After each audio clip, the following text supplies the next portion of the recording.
السلام علیکم ناظرین، میں ہوں سید ذوالفقار گیلانی اور آپ دیکھ رہے ہیں گیلانی لاگس۔ تاریخ دان کہتے ہیں کہ الیگزینڈر دی گریٹ ایک افسانہ ہے، کیونکہ ہر نئے دن کے ساتھ اس کے ساتھ ایک نئی کہانی جنم لیتی ہے۔ ہمارے پاس کوئی شخصیت تو ایسی نہیں جسے ہم افسانہ کہہ سکیں، لیکن ہمارے ہاں ایک عمارت ایسی ضرور ہے جسے ہم یہ کہہ سکتے ہیں کہ یہ افسانہ ہے، کیونکہ جب بھی آپ یہاں آتے ہیں تو آپ کو کسی نہ کسی نئی کہانی کا پتہ چلتا ہے، اور یہ کوئی اور چیز نہیں، یہ کوئی اور جگہ نہیں، بلکہ یہ وہ روہتاس فورٹ ہے جسے 1541 عیسوی میں شیر شاہ سوری نے جہلم کے قریب بنایا تھا۔ روہتاس بنیادی طور پر سنسکرت کے لفظ روہتس سے ماخوذ ہے۔ کہتے ہیں روہتس انڈے کو کہا جاتا ہے۔ یہ چونکہ انڈے کی شکل کا ہے اور اس میں اس زمانے میں جو پلاسٹر استعمال ہوا تھا وہ بھی سفید رنگ کا تھا، لہذا اسے شروع میں روہتس کا نام دیا گیا، بعد میں یہ روہتاس ہوا اور آج کل اسے روہتاس کہا جاتا ہے۔ یہ دیکھنے میں بڑا بے ڈھنگا سا عجیب سا قلعہ ہے، کوئی اس کی شکل صورت نہیں، لیکن یہ اس میں فن تعمیر کے ایسے نادر شاہکار ہیں کہ آپ جب بھی آئیں اس قلعے کو دیکھنے کے لیے تو آپ کو ایک نئی چیز دیکھنے کو ملتی ہے۔ اسی لیے میں نے روہتاس کو ایک افسانہ کہا۔ جنگی نوعیت کا قلعہ، نہایت مضبوط قلعہ، اس کے ایک طرف جنگل ہے، دوسری طرف گہری کھائیاں ہیں، تیسری طرف نالا گھان ہے اور چوتھی طرف کس ہے۔ میں اس وقت جو ہے وہ نالا گھان کے کنارے کھڑا ہوں۔ گہرا نالا اور چوڑا نالا، کہنے کو یہ برساتی نالا ہے، لیکن یہ کہ جب اس میں پانی آتا ہے تو یہ بھر کر بہتا ہے۔ یہ پل ہے۔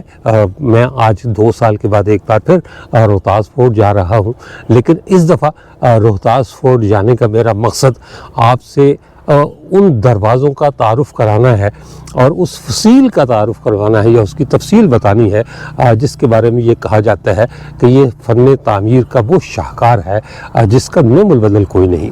اس جیسی نہ کوئی فصیل بنی نہ اس کے دروازے بنے۔ میرا ارادہ یہ ہے کہ میں پورا دن یہاں روہتاس میں گزاروں گا اور کم از کم 4 ولاگ اس کے ہیں قلعہ روہتاس کے۔ میں نے پہلے بھی 4 ولاگ کیے تھے، لیکن وہ اوورآل قلعے کے بارے میں تھے۔ آج میرا مقصد جو ہے وہ صرف اس کی دیواریں یعنی فصیل، اس کے دروازے اور اس کی جنگی حکمت عملی۔ یہاں سے روہتاس کو 3-4 کلومیٹر کے فاصلے پر ہے۔ ایک زمانے میں جٹیرو روہتاس سے 1600 فٹ کے فاصلے پر گزرا کرتا تھا، لیکن اب 8 کلومیٹر دور جا چکا ہے۔ نیچے اترا تھا میں تاکہ آپ کو گھان کا نظارہ ایک کروا سکوں، واپس اوپر چل رہا ہوں۔ دینا کی طرف سے چونکہ ہم آئے ہیں تو سب سے پہلا دروازہ ہمیں پڑے گا خاص خانی گیٹ۔ تو خاص خانی گیٹ سے شروع کرتے ہیں اور پھر انشاءاللہ تعالی باقی دروازے۔ یہ سڑک ہے جو دینا سے روہتاس کو جاتی ہے۔ ایک زمانے میں یہ سڑک نہیں ہوا کرتی تھی، بلکہ ایک بھاگا والا گاؤں تھا، وہاں تک سڑک آیا کرتی تھی اور اس کے بعد نالا گھان پار کرنا پڑتا تھا اور پھر جو ہے وہ جس کی سمجھ میں جو راستہ آتا تھا وہ اختیار کر کے خاص خانی گیٹ تک جایا کرتا تھا۔ لیکن اب یہ سڑک بن چکی ہے اور یہ جو پل ہے یہ بھی بن چکا، یہ اسی نالا گھان پر بنایا گیا ہے۔ اور اس قلعے کے خالق یا بانی شیر شاہ سوری کی مناسبت سے اس کا نام شیر شاہ سوری برج رکھا گیا ہے۔ حسب معمول محمد علی میرے ساتھ ہے، اس وقت اس نے مجھ سے منہ موڑ لیے، پتہ نہیں ناراض ہو گیا۔ یہ جناب محمد علی دی گریٹ آج ماشاءاللہ ہلکی پھلکی سی جیکٹ پہن کر آئے ہیں تاکہ پتہ چلے سردی کم لگے۔ آئیے چلتے ہیں روہتاس کی طرف اور روہتاس کو کھوجتے ہیں۔ آج میرے پیچھے آپ کو جو دروازہ نظر آ رہا ہے یہ ہے تو شمال کی طرف، اور پہلے تو یہ سردہ دروازہ نہیں ہوتا تھا، لیکن اب چونکہ زیادہ تر لوگ دینا کی طرف سے قلعہ روہتاس میں داخل ہوتے ہیں، لہذا اسی دروازے کو قلعہ روہتاس کا صدر دروازہ تسلیم کیا جاتا ہے۔ اس کا نام ہے خاص خانی دروازہ۔ یہ اس کا مضبوط ترین اسٹرکچر اور جس طرح اس کے دوسرے عالیشان دروازے ہیں اسی طرح کا جو ہے وہ یہ بھی بہت بلند گیٹ ہے۔ میرا خیال ہے کہ کم از کم کوئی 70-80 فٹ کے لگ بھگ اس کی بلندی ہے۔ 5 اس کے کنگرے بنے ہوئے ہیں اور یہ بھی بہت سے جو دروازے ہیں قلعہ روہتاس کے وہ دوہرے بنے ہوئے ہیں۔ خاص طور پر وہ دروازے جن میں جنگی حکمت عملی کو کار فرما رکھا گیا ہے، یہ بھی دوہرا دروازہ ہے، اوپر بالا خانہ بنا ہوا ہے اور نیچے جو ہے وہ کوئی میرا خیال ہے 50 فٹ کے لگ بھگ اس کی محراب کی بلندی ہے، بھربھرے پتھر سے اس کی محراب بنی ہوئی ہے، یہ اس کی فصیل کا برج ہے، یہ کنگرے اور یہ فصیل کا باقی ماندہ حصہ، درمیان سے فصیل ٹوٹ گئی ہوئی ہے اور وہ آخر پر جو کنگرے نظر آ رہے ہیں یہاں سے 5 وہ ہے گٹیالی دروازہ، جسے آپ یہ کہہ سکتے ہیں قلعہ روہتاس کا آخری دروازہ ہے وہ، اگر ادھر سے گھومتے ہوئے آئیں۔ آئیے آپ کو اس دروازے کا وزٹ کرواتے ہیں، بتاتے ہیں کہ خاص خان کون تھا۔ خاص خان عہد شیر شاہ کا ایک گورنر بھی تھا، لیکن یہ بھی کہا جاتا ہے کہ وہ اس کی رگوں میں شیر شاہ سوری کا خون ہی دوڑ رہا تھا۔ کہانی کچھ اس طرح بتائی جاتی ہے کہ اس کی ماں ایک کنیز تھی، یعنی لونڈی تھی شیر شاہ کی، اور شاہی حرم کی رسم و رواج کی پیروی نہ کرنے کی پاداش میں اسے حرم سے نکال دیا گیا تھا، اور خاص خان اسی کا بیٹا تھا، اسی کنیز کا، یعنی شیر شاہ سوری کا خون تھا، لیکن خاص خان کو یہ پتہ نہیں تھا کہ وہ شیر شاہ کا بیٹا ہے۔ کہتے ہیں کہ جب قلعہ روہتاس کی تعمیر ہوئی، مکمل ہوا، تو خاص خان نہ صرف شیر شاہ سوری کا سپہ سالار تھا بلکہ وہ ایک عرصے تک یہاں کا گورنر بھی رہا۔ یہاں ایک ریاست ہوا کرتی تھی جس کا نام بتاتے ہیں بیانہ نگر، وہاں وہ گیا فوج کشی کرنے کے لیے، شیر شاہ کی فوج کی اس نے کمان کی، لیکن بیانہ نگر میں ایک رانی تھی جو اس سے پہلے بھی شیر شاہ سوری کے بہت سے جو سپہ سالار تھے انہیں شکست دے چکی تھی۔ جب خاص خان وہاں پہنچا تو پتہ نہیں خاص خان نے ایسی کون سی کوئی خاص بات تھی کہ وہ رانی کو بہت پسند آیا، تو رانی نے اسے اپنا بیٹا بنا لیا، لہذا خاص خان واپس آنے کے بجائے وہیں پر حکومت کرنے لگا، یعنی بیانہ نگر کا شہزادہ بھی بن گیا، حکمران بھی بن گیا اور مالک و مختار بھی بن گیا۔ شیر شاہ سوری نے تو اسے نہیں کہا، لیکن 4 سال کے بعد شیر شاہ سوری کا گولہ پھٹنے کی وجہ سے انتقال ہو گیا اور اس کا بیٹا اسلام شاہ سوری برسر اقتدار آیا، تو اس نے خاص خان کو اپنا سر پیش کرنے کا حکم دیا۔ تو کہتے ہیں کہ قلعہ روہتاس میں جنگ ہوئی۔ یہ بھی کہا جاتا ہے کہ خاص خان کو خواجہ خضر علیہ السلام نے خواب میں پہلے ہی بتا دیا تھا کہ تمہاری شہادت اسی قلعہ روہتاس سے ہوگی، لہذا جو جنگ ہوئی اسلام شاہ سوری اور خاص خان کی فوجوں کے درمیان، اس میں خاص خان قتل ہوا، اور کہتے یہ کہ اس کا سر دھڑ سے جدا ہو گیا، لہذا اس نے پہلے ہی اپنی وصیت کر دی تھی کہ اگر میں شہید ہو جاؤں یا مارا جاؤں تو مجھے قلعہ روہتاس میں ہی دفن کیا جائے۔ تو کہتے ہیں کہ اس کا چونکہ سر الگ ہو گیا تھا تو اس کا سر جو ہے اسی خاص خانی دروازے کے سامنے دفن کر دیا گیا، اور یہ اس جو چھوٹا سا ایک مزار بنا ہوا ہے اس میں خاص خان کا سر دفن ہے۔ روایتیں ہیں، میں مطلب اس کی تصدیق نہیں کر سکتا کہ ان میں کیا سچائی ہے اور کیا افسانہ ہے۔ یہ چھوٹی سی قبر بنی ہوئی ہے اندر، اور کہتے ہیں کہ یہ جو ہے وہ خاص خان کا سر اس میں دفن ہے۔ اس کا جو دھڑ تھا وہ آہستہ آہستہ پیچھے ہٹتا چلا گیا اور گجرات کے ایک مقام پر پہنچا جہاں کچھ خواتین ایک کنویں پر پانی بھر رہی تھیں۔ انہوں نے جب ایک دھڑ کو بغیر سر کے چلتے ہوئے دیکھا تو وہ حیرت سے چیخ اٹھی۔ جیسے ہی وہ چیخی وہ جو دھڑ تھا وہ زمین میں گڑ گیا، اور کہتے ہیں کہ وہاں بھی ایک قبر کا نشان ہے، میں نے دیکھا نہیں ہے لیکن یہ کہا جاتا ہے کہ جی وہاں خاص خان کا دھڑ دفن ہے اور یہاں اس کا سر دفن ہے۔ خیر یہ روایت ہے، کہانی ہے، افسانہ ہے، یہ حقیقت ہے، مجھے اس کے بارے میں نہیں پتہ، لیکن چونکہ منسوب ہے قلعہ روہتاس سے لہذا میں نے آپ کو اس کے بارے میں بتانا مناسب سمجھا۔ اس کا بالا خانہ بھی بنا ہوا ہے، یہ اوپر سیڑھیاں جا رہی ہیں، پہلے بالا خانہ دکھاتا ہوں، اور پھر جو یہ دوہرا دروازہ ہے اس کے جو ہے وہ جو اندر جو کچھ بنا ہوا ہے اس کے بارے میں آپ کو بتاتا ہوں کہ اس کے اندر کیا کیا چیزیں انہوں نے بنائی ہوئی ہیں۔ یہ فصیل پر میں آ رہا ہوں سیڑھیاں چڑھ کر، اور یہ برج ہے جو باہر سے بھی میں نے آپ کو دکھایا، اور اندر سے اس کی صورتحال یہ ہے، بڑا برج توپیں نصب کرنے کے لیے، منجنیق نصب کرنے کے لیے، اور یہ کنگرے بنے ہوئے ہیں جہاں سے دشمنوں پر جو ہے وہ ابلتا ہوا تیل، تیر، پتھر کچھ بھی پھینکا جا سکتا تھا۔ یہ خاص خانی دروازے کا بالا خانہ ہے۔ یہ بالکل الگ انداز میں قلعہ روہتاس کے جو دروازے ہیں، یہ جو گیٹ ہے، ان کے بالا خانوں کی ایک خصوصیت یہ ہے کہ ہر بالا خانے کا جو انداز ہے، جو ڈیزائن ہے، وہ دوسرے سے مختلف ہے، تو لہذا اس کا بھی انداز دوسرے بالا خانوں سے مختلف ہے، جو میں آپ کو آگے چل کر دکھاؤں گا۔ یہ وہی مین سڑک جو جہاں سے میں نے اسے شروع کیا تھا، یہ سامنے قبریں، وہ پھر سامنے جو ہے وہ نظر آ رہا ہے گٹیالی دروازہ۔ یہ ادھر سے راستہ ہے تو فصیل بنانے کے لیے، یہ اس کی فصیل، اور یہ اس کا جو ہے وہ جو دوسرا دروازہ ہے، یعنی میں نے بتایا نا کہ یہ دوسرا دروازہ بنا ہوا ہے، اس کا بھی بالا خانہ ہے، اس کا بالا خانہ بھی دیکھتے ہیں، اور پھر نیچے چل کے میں آپ کو ان کی اس کے اندرونی طرف کیا بنا ہوا ہے وہ بھی میں بتاتا ہوں، اور اس اندر کے جو دروازے کی ساخت ہے اس کے بارے میں بھی بات کرتے ہیں، لیکن پہلے بالا خانہ دیکھ لیں۔ یہ ایک ہی کھلا سا ہال ہے محرابی شکل کا، یہ پہلی محراب، 2 3 4 محرابیں بنی ہوئی ہیں، جس میں یہ اس کا جو اندرونی گیٹ ہے یہ اس کی محراب ہے، یہ یعنی یہ اس کا بالا خانہ آپ کو نظر آ رہا ہے۔ ہر محراب کی الگ چھت بنی ہوئی ہے، یہ درمیان والی گولائی میں ہے جو محراب ہے، اور یہ اس کا انداز مختلف ہے۔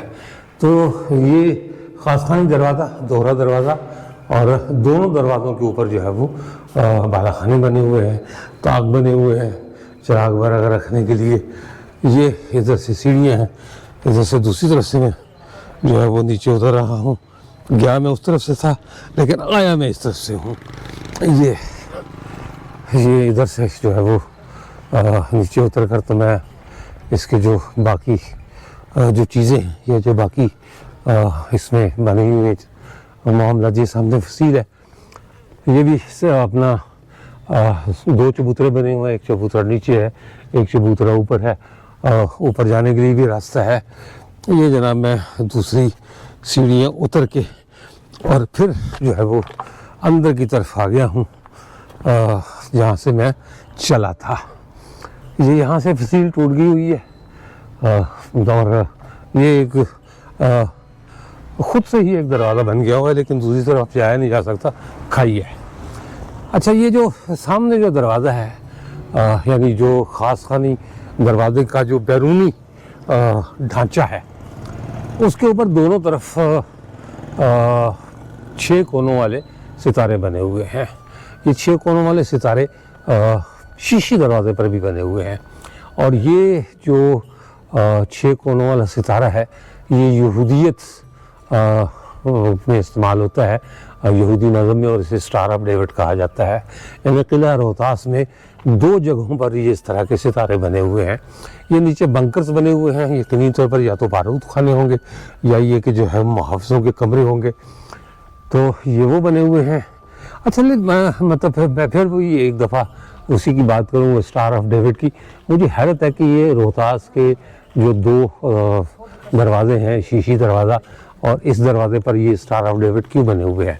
یہ جو اندرونی دروازہ ہے یہ اسلام کا جیتا جاگتا شاہکار ہے، اور اس میں جو اوپر ہے وہ اپنا سیدھے ہاتھ کو وہ لا الہ الا اللہ محمد رسول اللہ کلمہ طیبہ لکھا ہوا ہے، اور اس کے آگے جو ہے وہ جو تختی لگی ہوئی ہے اس پر ایک قرآنی آیت لکھی ہوئی ہے۔ نیچے یہ 2 دائرے بنے ہوئے ہیں، اور ان دونوں دائروں میں اللہ لکھا ہوا ہے۔ تو یہاں تک یہ تو دروازہ مکمل اسلامی دروازہ لگتا ہے، اس کے بھی 5 کنارے ہیں، لیکن یہ دروازہ ایسے لگتا ہے کہ یہودیت اور اسلام دونوں چیزیں آمنے سامنے ہیں۔ ایسا کیوں ہے میں نے کسی تاریخی کتاب میں نہیں پڑھا۔ ایک زمانے میں جب خاص خانی گیٹ سے اندر آیا کرتے تھے تو الٹے ہاتھ کو ایک کنواں ہوا کرتا تھا، یہ کنواں ہے، اور کہتے ہیں کہ اس کا پانی جو ہے وہ باقاعدہ اوپر تک آ جایا کرتا تھا، یعنی ابلا کرتا تھا پانی، اور اس کی ایک نالی بنی ہوتی تھی. یہ آپ اسے نمائشی تالاب بھی کہہ سکتے ہیں، اور ممکن ہے کہ نمائشی تالاب ہی رہا ہو. یہ اس کی نالی تھی، یہاں سے پانی وہ رستا تھا، اور یہ سڑک کے پار جو ہے وہ ایک گٹر بنا ہوا ہے. اس گٹر سے پانی دوبارہ زمین کے اندر جایا کرتا تھا، پھر جا کے جو گھان نالا ہے اس میں گر جایا کرتا تھا.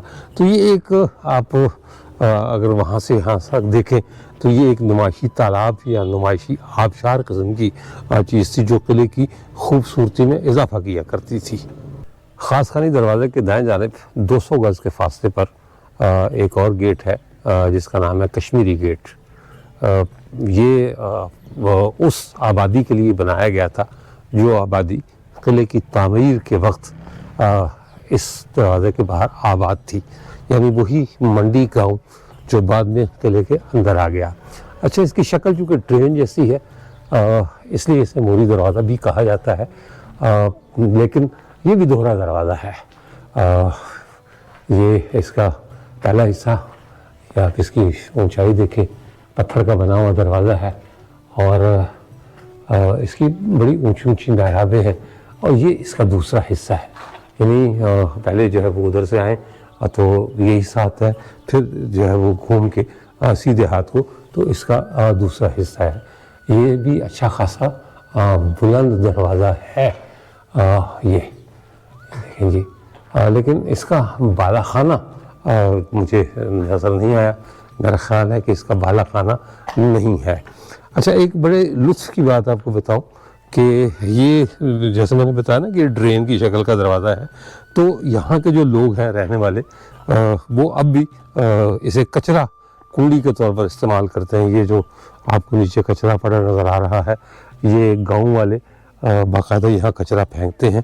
ابھی 2 خواتین، میں نے اسی لیے رک گیا تھا ویڈیو بنانے کے لیے، کہ وہ 2 خواتین جو ہے وہ 2 بالٹیوں میں کچرا بھر کر لے کر آئیں اور وہ یہاں پھینک کر چلی گئی ہیں. یعنی ہم نے اس قلعے کے ساتھ جتنی بھی بدسلوکی ہو سکتی تھی وہ ہم نے کی پہلے بھی اور اب بھی کر رہے ہیں.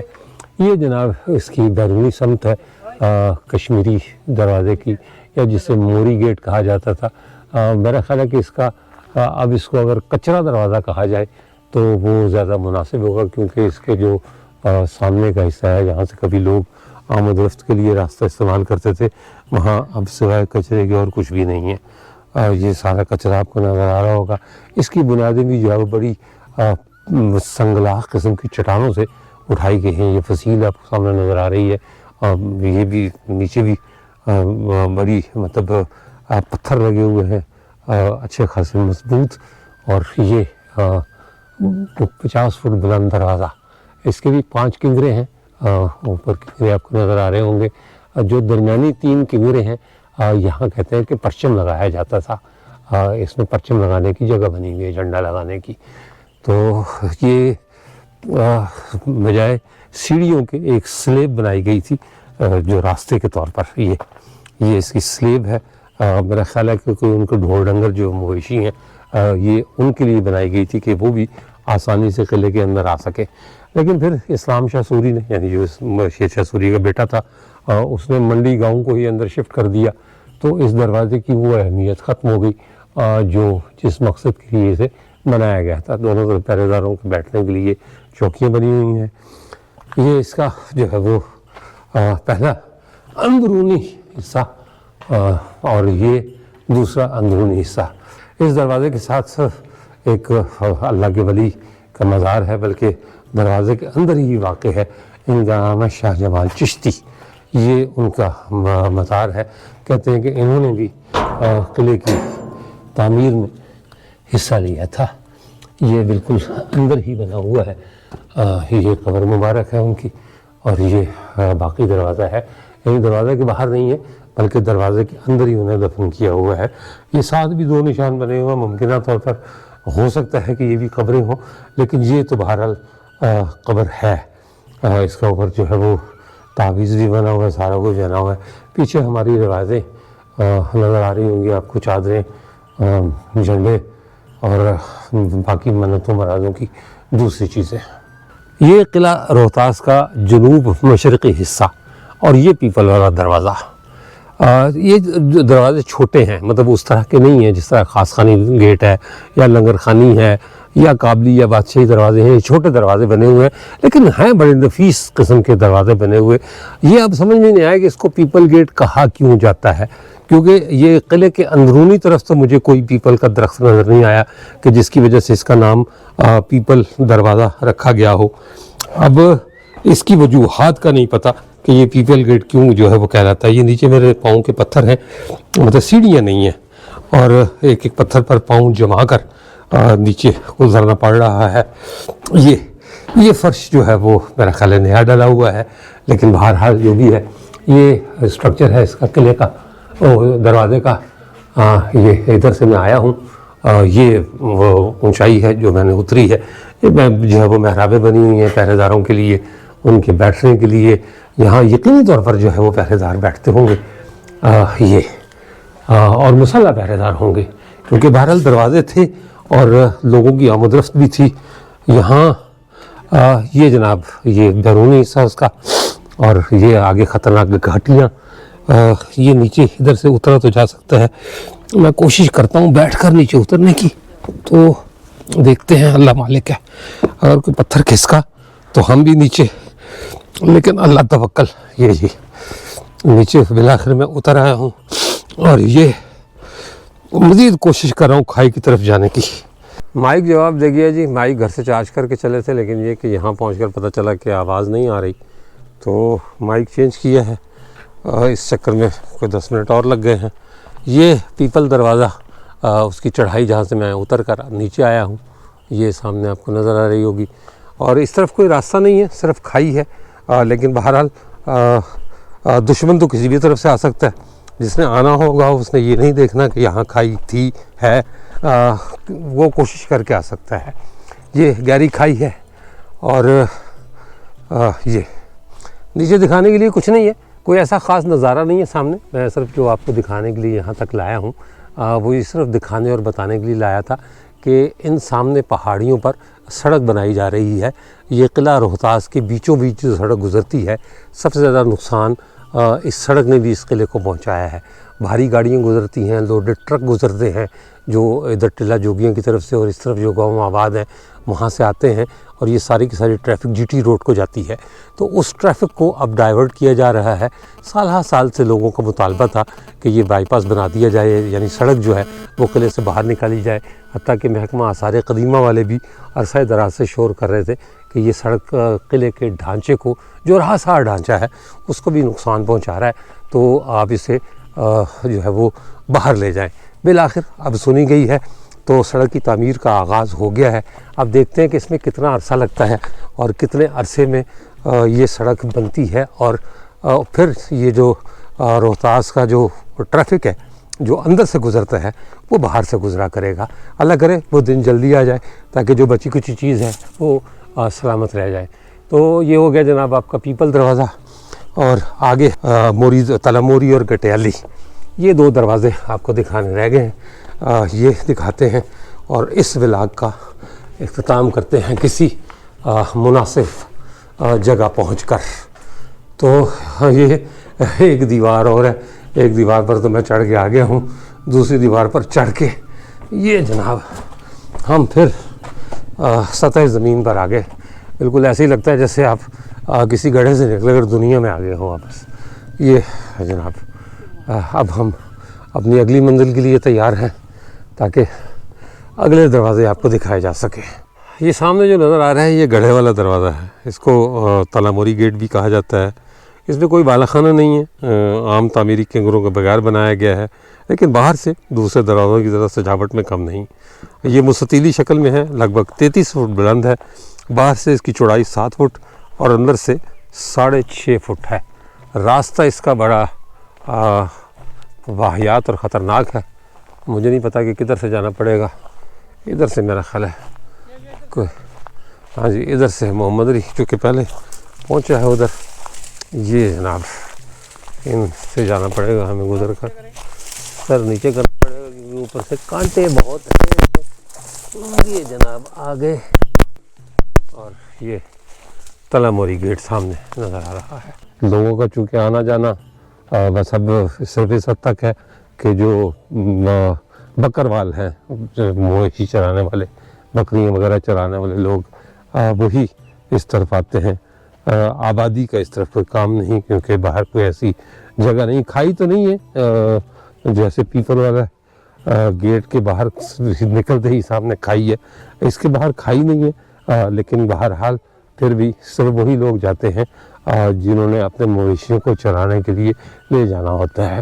یہ سامنے دروازہ بہت سادہ سا چھوٹا سا دروازہ، کوئی اس کا بالا خانہ نہیں ہے، کوئی اس کا جو ہے وہ خاص سیٹ اپ نہیں. ساتھ برج بنا ہوا ہے، لیکن یہ ویسا ہی برج ہے جیسا دوسرے دروازوں کا، مطلب دوسرے برج ہیں.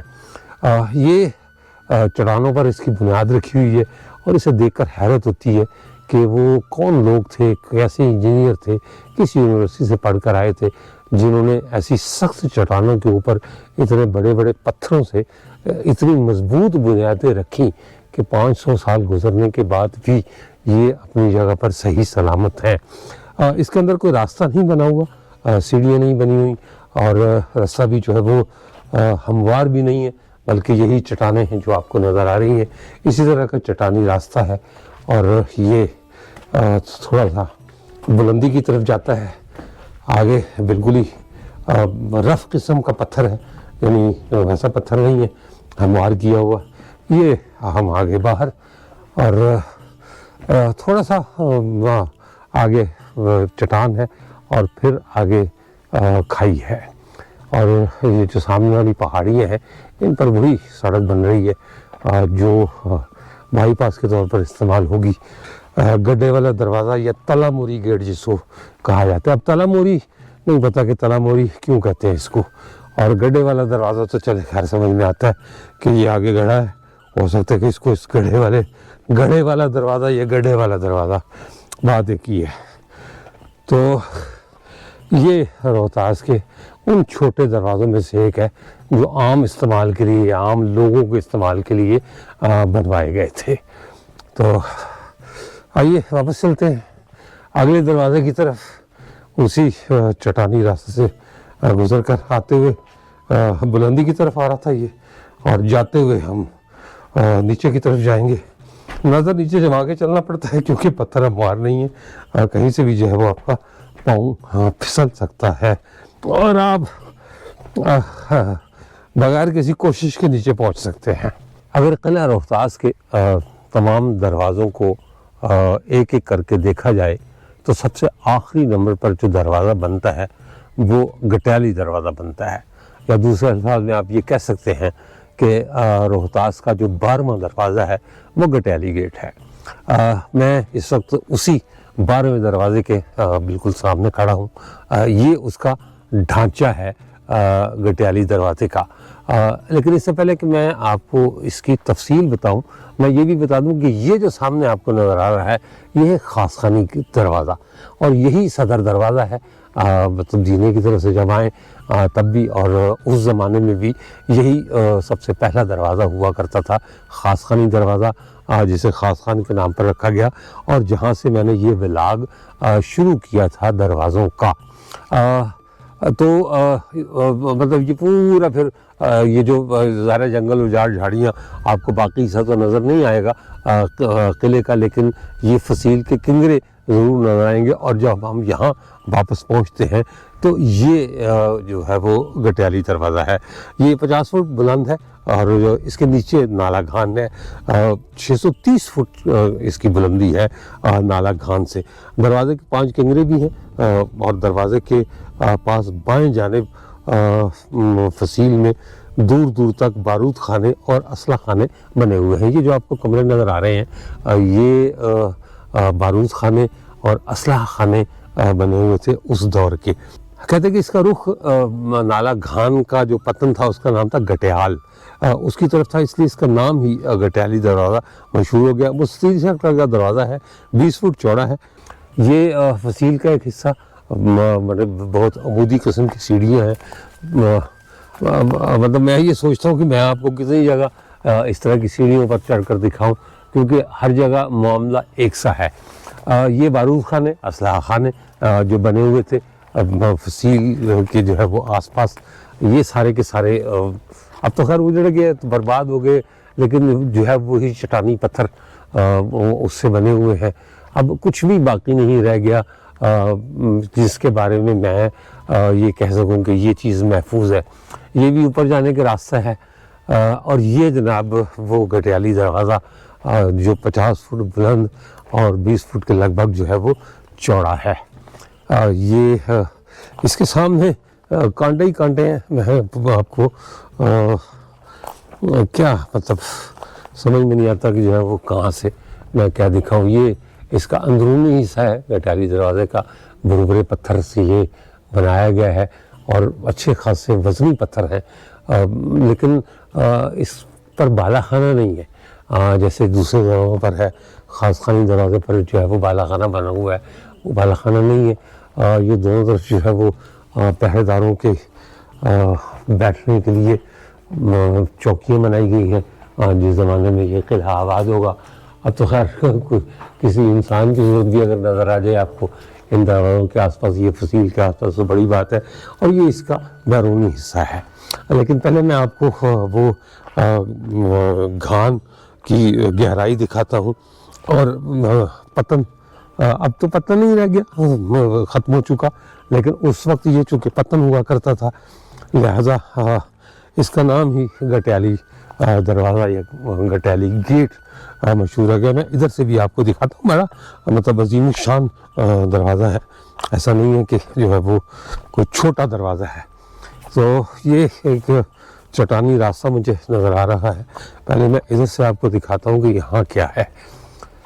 ایک تو گھان نیچے، اور ایک اور چیز میں آپ کو یہاں دکھانے کے لیے اصل میں لایا ہوں. اس کھائی کے کنارے یہ کھائی ہے جناب. یہ جو نیچے آپ کو کچا راستہ نظر آ رہا ہے، یہ پرانے دور کی شاہی سڑک، جرنیلی سڑک یا شیر شاہ سوری کی سڑک جو ہے وہ ہوا کرتی تھی. یعنی گٹیالی دروازے سے بالکل قریب سے یہ گزرا کرتی تھی. اور یہ جو آپ کو اب کھائی نظر آ رہی ہے اور جھاڑیاں اگی ہوئی ہیں، یہاں سے اوپر آنے کا راستہ ہوا کرتا تھا. یہ جو سامنے دونوں پہاڑیوں کے بیچ آپ کو جگہ نظر آ رہی ہے، یہ گھان ہے. اور یہی گٹیال پتن ہوا کرتا تھا. یہاں سے کشتیاں بھی چلا کرتی تھی. اور اب یہاں ایک بائی پاس بن رہا ہے تاکہ روہتاس کے اندر کی جو سڑک ہے اسے باہر نکالا جا سکے. مجھے تو خیر وہ مشینری کام کرتی ہوئی نظر آ رہی ہے سامنے پہاڑی کے اوپر. ان دونوں پہاڑیوں کو پل کے ذریعے ملایا جائے گا. یہ جناب بیرونی سمت سے یعنی ادھر سے گٹیالی دروازے کا مکمل ڈھانچہ. یہ 50 فٹ اونچا اور اوپر 5 کنگرے بنے ہوئے ہیں. ایسا لگتا ہی ہے کہ ممکنہ طور پر یہ کنگرے 7 ہوں کیونکہ اس طرف کا جو حصہ ہے وہ گر گیا ہوا ہے. تو ممکن ہے کہ وہ 2 کنگرے بھی گر گئے ہوں، لیکن اس وقت اس کے جو ہے وہ 5 ہی کنگرے باقی رہ گئے ہوئے ہیں. اچھا، اس دروازے پر ایک عجیب و غریب علامت بھی بنی ہوئی ہے. 3 مچھلیوں نے سر جوڑے ہوئے ہیں. یہ اپنا دروازے میں جب داخل ہوں، یہ سیڑھیاں دروازے کی جب دروازے میں داخل ہوں تو اس کے سیدھے ہاتھ کو جو ہے وہ ایک علامت بنی ہوئی ہے. اور یہ پورے قلعے کے تمام دروازوں میں سے صرف ایک یہی جگہ ہے. یہ سامنے آپ کو نظر آ رہا ہوگا ایک دائرہ، اور اس کے درمیان میں بنی ہوئی 3 مچھلیاں جنہوں نے آپس میں سر جوڑے ہوئے ہیں. یہ کہتے ہیں کہ کوئی 1500 قبل مسیح یا 2000 قبل مسیح میں جو قدیم مصری تہذیب تھی اس کے لوگ اس مچھلی کے نشان کو استعمال کیا کرتے تھے. اور وہ اسے اپنی دیوی ہاتور دیوی سے منسوب کرتے تھے. وہ کہتے تھے کہ یہ اس کا نشان ہے. پھر یہ 2000 سال تک غائب ہو گیا ان مچھلیوں کا نشان، اور 2000 سال کے بعد یہ عیسائیت میں سامنے آیا. تو جب عیسائیوں نے اسے اپنایا تو انہوں نے اسے تثلیث قرار دیا، کیونکہ عیسائیت میں عیسائیت کی جو بنیاد ہے وہی تثلیث پر ہے، یعنی خدا کا بیٹا اور مریم. تو یہ جو تینوں کو ملا کر عام طور پر تثلیث کا نام دیا جاتا ہے، اور یہی عیسائیت کی بنیاد ہے. مطلب جس طرح ترشول ہے ہندوانہ ہماری تہذیب میں کہ 3 نوک والا ہتھیار جو ہے وہ اسے ترشول کہا جاتا ہے. اسی طرح عیسائیت کی بنیاد جو ہے وہ تثلیث پر رکھی گئی، خدا کا بیٹا اور مریم. میری سمجھ میں نہیں آیا کہ یہ گٹیالی دروازے پر مچھلیوں کے اس نشان کا کیا تعلق ہو سکتا ہے. یہ جو 3 مچھلیاں میں نے آپ کو دکھائی ہیں، انگریزی میں تو انہیں کہتے ہیں تلاپیا فش، اور اردو میں انہیں کہا جاتا ہے چڑا مچھلی، کیونکہ یہ چوڑی مچھلی ہوتی ہے اور یہ کہتے ہیں کہ ذائقے میں بہت اچھی ہوتی ہے. مجھے نہیں پتہ اس کا، میں نے نہیں کبھی کھائی، لیکن بہرحال اس کا نشان اس بات کی غمازی کرتا ہے کہ ممکنہ طور پر روہتاس فورٹ جب بنا، اس کے دروازوں کی جب تعمیر ہوئی تو کوئی نہ کوئی ایسا شخص یہاں ضرور موجود تھا جو ان مچھلیوں کی مذہبی یا اپنا اہمیت یا اس کی قدامت سے آگاہ تھا، اسی لیے اس کا نشان بنایا گیا. اس میں کوئی شک نہیں کہ جب قلعہ روہتاس بنا ہوگا اور اس کے دروازوں کی تعمیر کی گئی ہوگی تو یہ نہایت عالی شان اور عظیم الشان قسم کے دروازے ہوں گے. ان کا جاہ و جلال، ان کی شان و شوکت واقعی دیکھنے سے تعلق رکھتی ہوگی. لیکن آج جب اسے بنے ہوئے کو تقریباً 500 سال ہو گئے ہیں، جب اس قلعے کو دیکھتے ہیں تو اس قلعے سے خوف آتا ہے. یہ دروازے جو کبھی اس قلعے کی رونق ہوا کرتے تھے، اب ایسے لگتا ہے کہ یہ قلعہ روہتاس کے بھوت ہیں جو جگہ جگہ کھڑے ہیں. ایسے بھوت جنہیں دیکھ کر انسان ان کے قریب جانے سے گھبراتا ہے. تو میں یہ تو نہیں کہوں گا کہ قلعہ روہتاس ایک ڈائن کی صورت اختیار کر چکا ہے، لیکن یہ ضرور کہوں گا کہ قلعہ روہتاس کے جو دروازے ہیں اب یہ شان و شوکت، جاہ و جلال یا وہ خوبصورتی والے دروازے نہیں رہ گئے، بلکہ یہ جگہ جگہ کھڑے بھوت ہیں جو آنے والے لوگوں کو ڈراتے ہیں اور ڈراتے رہیں گے. یہ ہماری بے حسی، کم ظرفی اور تاریخ سے عدم دلچسپی کا نتیجہ ہے کہ ہم نے ایک جیتے جاگتے شاہکار کو، جسے میں نے اپنے انٹرو میں ایک افسانہ قرار دیا تھا، اسے ایک ڈائن، بھوت یا چڑیل کی شکل دے دی ہے. اس کے ساتھ ہی اجازت دیجیے، انشاءاللہ تعالی اگلے ولاگ میں دوبارہ ملاقات ہوگی. تب تک کے لیے اللہ حافظ.